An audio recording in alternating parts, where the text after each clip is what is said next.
నమస్తే welcome to T99 news నేను తరంగిణి ముందుగా బులెటిన్ హెడ్లైన్స్ చూద్దాం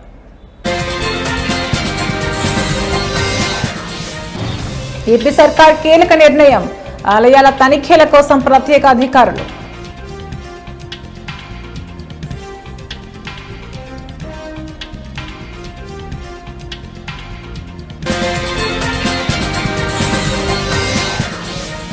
అహ్మదాబాద్ విమాన ప్రమాదంలో కొనసాగుతున్న చర్యలు DNA పరీక్ష ద్వారా 87 మృతదేహాల గుర్తింపు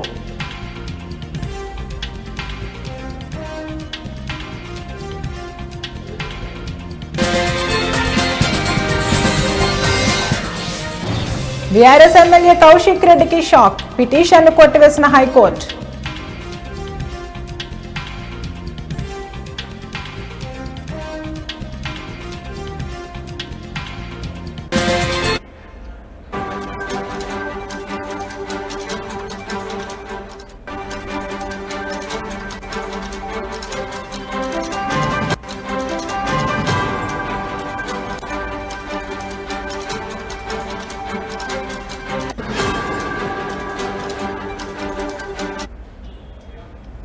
బ్రేకింగ్ న్యూస్ చూస్తున్నాం. ఆంధ్రప్రదేశ్ రాష్ట్రంలో ఉన్న దేవాలయాల విషయంలో కీలక నిర్ణయం తీసుకుంది చంద్రబాబు కూటమి ప్రభుత్వం. ఆంధ్రప్రదేశ్ రాష్ట్రంలోని ఆలయాలలో తనిఖీల కోసం ప్రత్యేకంగా అధికారులు రంగంలోకి దిగబోతున్నారు.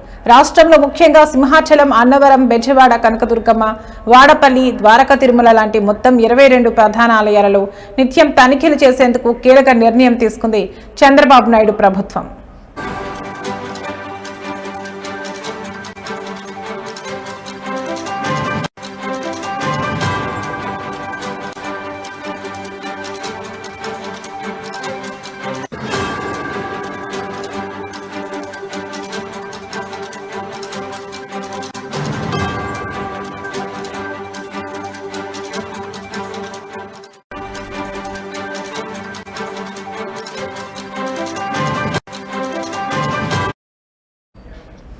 ఈ 22 ప్రధాన ఆలయాలలో తరచూ తనిఖీలు చేసేందుకు ప్రత్యేకంగా అధికారులను నియమించింది.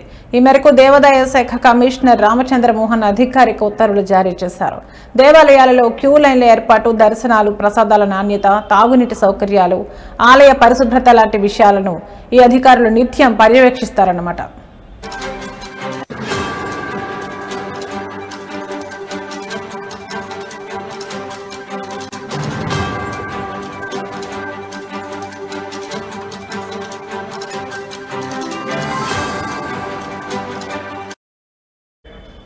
ఎలాంటి లోపాలున్నా ఈ అధికారులు గుర్తించి ప్రత్యేక నివేదిక ప్రభుత్వానికి ఇస్తుందని తెలుస్తోంది.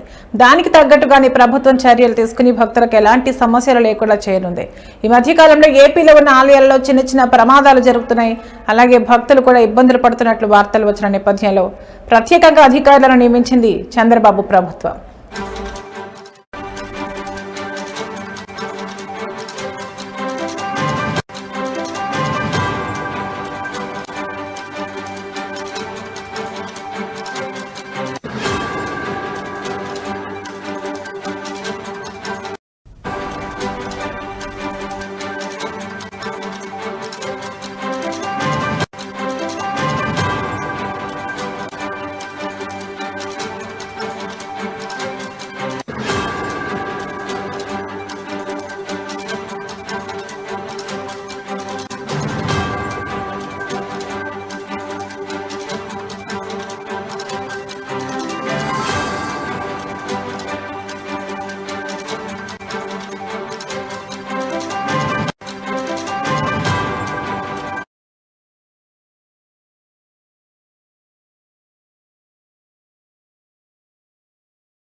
అహ్మదాబాద్ లో ఇటీవల జరిగిన ఎయిర్ ఇండియా విమాన ప్రమాదంలో మరణించిన వారి మృతదేహాల గుర్తింపు ప్రక్రియ కొనసాగుతోంది.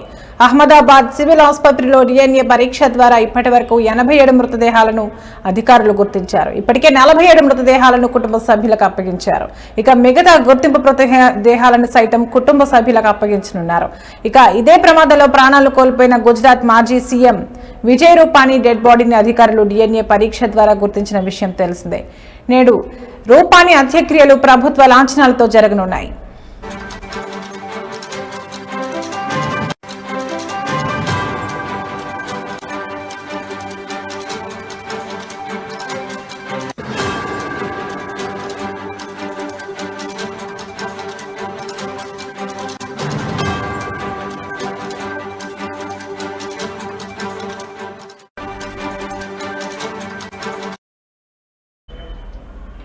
ఎయిర్ ఇండియా విమానానికి చెందిన కాక్పిట్ వాయిస్ రికార్డర్ దొరికినట్లు దర్యాప్తు చేపడుతున్నట్లు అధికారులు ధృవీకరించారు. విమాన ప్రమాదం ఎందుకు ఎలా జరిగిందన్న అంశాలను కనుగొనడంలో కాక్పిట్ వాయిస్ రికార్డర్ కీలకం కానుంది. గత వారం ఎయిర్ ఇండియాకు చెందిన డ్రీమ్ లైనర్ ఫ్లైట్ అహ్మదాబాద్ లో కుప్పకూలిన విషయం తెలిసిందే. లండన్ బయలుదేరిన విమానం టేకాఫ్ అయిన నిమిషాల వ్యవధిలోనే ఓ బిల్డింగ్ పై కుప్పకూలిపోయింది. ఈ ఘటనలో దాదాపు 270 మందికి పైగా ప్రాణాలు కోల్పోయారు. పలువురు గాయపడ్డారు. క్షతగాత్రులు అహ్మదాబాద్ లోని సివిల్ ఆసుపత్రిలో చికిత్స పొందుతున్నారు. మరోవైపు విమాన ప్రమాద ఘటనపై అధికారులు దర్యాప్తు కొనసాగిస్తున్నారు.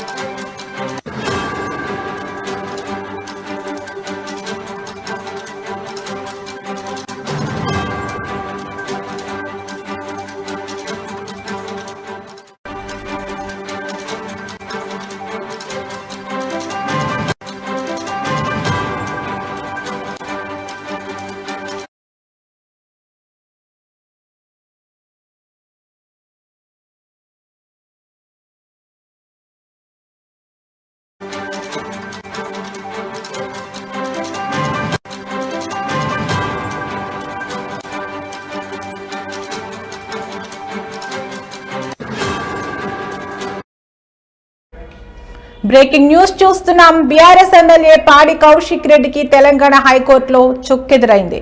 కౌశిక్ రెడ్డి హైకోర్టులో దాఖలు చేసిన పిటిషన్ను ఇవాళ హైకోర్టు కొట్టివేసింది. సుబేదారి PS లో తనపై నమోదైన కేసు కొట్టేయాలంటూ కౌశిక్ రెడ్డి హైకోర్టును ఆశ్రయించిన విషయం తెలిసిందే. గతంలో క్వారీ యజమాని మనోజ్ ను కౌశిక్ రెడ్డి బెదిరించారనే ఆరోపణలు వెలుగులోకి వచ్చాయి. కమలాపురం మండలం వంగపల్లిలో క్వారీ మనోజ్ నిర్వహిస్తున్నారు. మనోజ్ భార్య ఉమాదేవి ఫిర్యాదు మేరకు కౌశిక్ రెడ్డిపై సుబేదారి PS లో కేసు నమోదైంది.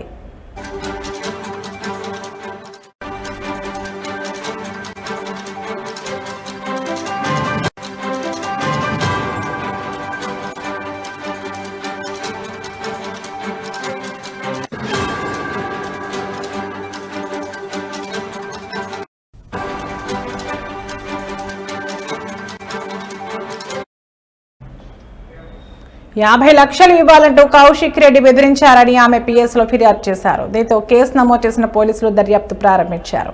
ఈ నేపథ్యంలోనే తనపై నమోదైన కేసును కొట్టివేయాలని ఏప్రిల్ నెలలో కౌశిక్ రెడ్డి హైకోర్టులో పిటిషన్ దాఖలు చేశారు. ఈ క్రమంలోని ఇవాళ విచారణ జరిపిన హైకోర్టు తన పిటిషన్ను కొట్టివేసింది. కాగా ఇదే కేసులో కౌశిక్ రెడ్డి అరెస్టుపై గతంలో హైకోర్టు స్టే ఇచ్చింది. దర్యాప్తునకు సహకరించాలని ధర్మాసనం ఆదేశాలు ఇచ్చింది. రాజకీయ కక్షల కారణంగానే ఈ కేసు నమోదు చేశారని కౌశిక్ రెడ్డి తరపు న్యాయవాది నాడు కోర్టులో వాదనలు వినిపించారు.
బ్రేకింగ్ న్యూస్ చూస్తున్నాం. రాష్ట్రంలోని పలు ప్రాంతాల్లో వచ్చే 3 రోజుల పాటు తేలికపాటి నుంచి మోస్తరు వర్షాలు కురిసే అవకాశం ఉందని వాతావరణ శాఖ వెల్లడించింది.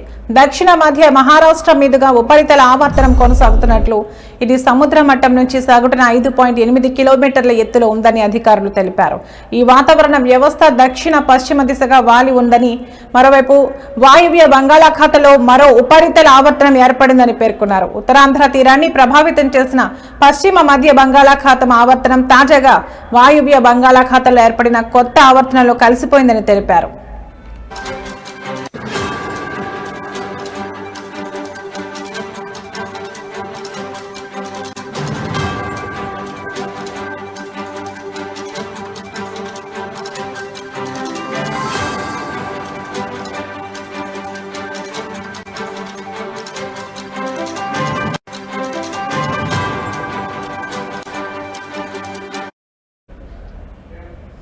దీని ప్రభావంతో రాష్ట్రంలోని దక్షిణ ఉత్తర జిల్లాలో వర్షాలు కురుస్తాయని వాతావరణ నిపుణులు సూచించారు.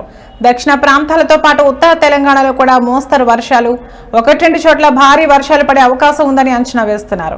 ముఖ్యంగా ఇవాళ ఉత్తర జిల్లాలో ఉరుములు మెరుపులతో పాటు గంటకు 30 నుంచి 40 కిలోమీటర్ల వేగంతో ఈదురుగాలులతో వర్షాలు కురుస్తాయని హెచ్చరిస్తున్నారు. ప్రస్తుతం రాష్ట్రంలో సాధారణ ఉష్ణోగ్రతతో పోలిస్తే సగటున 4 డిగ్రీల సెల్సియస్ తక్కువగా ఉష్ణోగ్రతలు నమోదవుతున్నాయని వాతావరణ శాఖ అధికారులు పేర్కొన్నారు.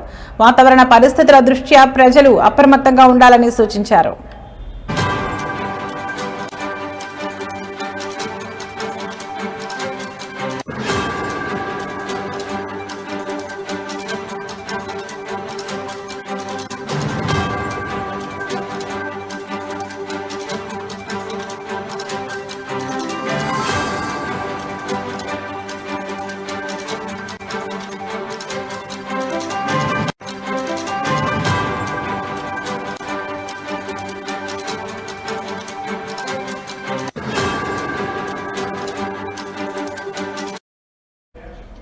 రాష్ట్రంలోని పలు ప్రాంతాల్లో వచ్చే 3 రోజుల పాటు తేలికపాటి నుంచి మోస్తరు వర్షాలు కురిసే అవకాశం ఉందని వాతావరణ శాఖ వెల్లడించింది. దక్షిణ మధ్య మహారాష్ట్ర మీదుగా ఉపరితల ఆవర్తనం కొనసాగుతున్నట్లు, ఇది సముద్ర మట్టం నుంచి సగటున 5.8 కిలోమీటర్ల ఎత్తులో ఉందని అధికారులు తెలిపారు. ఈ వాతావరణ వ్యవస్థ దక్షిణ మధ్య దిశగా వాలి ఉందని, మరోవైపు వాయువ్య బంగాళాఖాతంలో మరో ఉపరితల ఆవర్తనం ఏర్పడిందని పేర్కొన్నారు. ఉత్తరాంధ్ర తీరాన్ని ప్రభావితం చేసిన పశ్చిమ మధ్య బంగాళాఖాతం ఆవర్తనం తాజాగా వాయువ్య బంగాళాఖాతంలో ఏర్పడిన కొత్త ఆవర్తనంలో కలిసిపోయిందని తెలిపారు.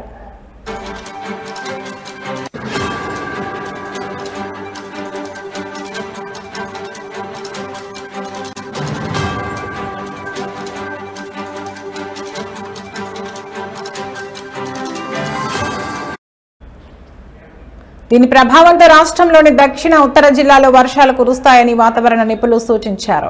దక్షిణ ప్రాంతాలతో పాటు ఉత్తర తెలంగాణలో కూడా మోస్తరు వర్షాలు, 1-2 చోట్ల భారీ వర్షాలు పడే అవకాశం ఉందని అంచనా వేస్తున్నారు. ముఖ్యంగా ఇవాళ ఉత్తర జిల్లాలో ఉరుములు మెరుపులతో పాటు గంటకు 30 నుంచి 40 కిలోమీటర్ల వేగంతో ఈదురుగాలులతో వర్షాలు కురుస్తాయని హెచ్చరిస్తున్నారు. ప్రస్తుతం రాష్ట్రంలో సాధారణ ఉష్ణోగ్రతతో పోలిస్తే సగటున 4 డిగ్రీల సెల్సియస్ తక్కువగా ఉష్ణోగ్రతలు నమోదవుతున్నాయని వాతావరణ శాఖ అధికారులు పేర్కొన్నారు. వాతావరణ పరిస్థితుల దృష్ట్యా ప్రజలు అప్రమత్తంగా ఉండాలని సూచించారు.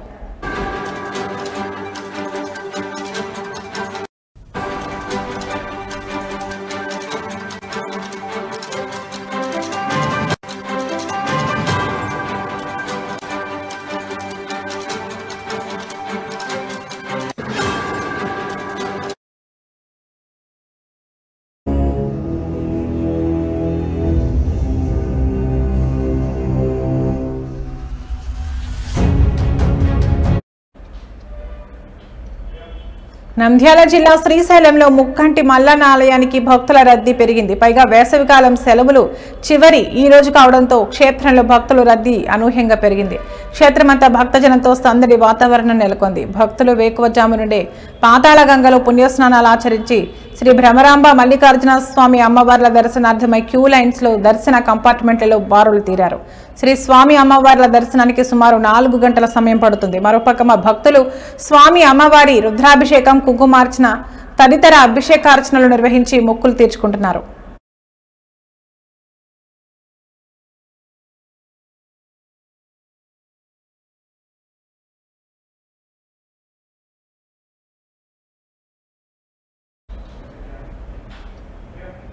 ఇవి ఇప్పటివరకున్న బులెటిన్ అప్డేట్స్. మరో బులెటిన్లో మళ్ళీ కలుద్దాం. నమస్తే.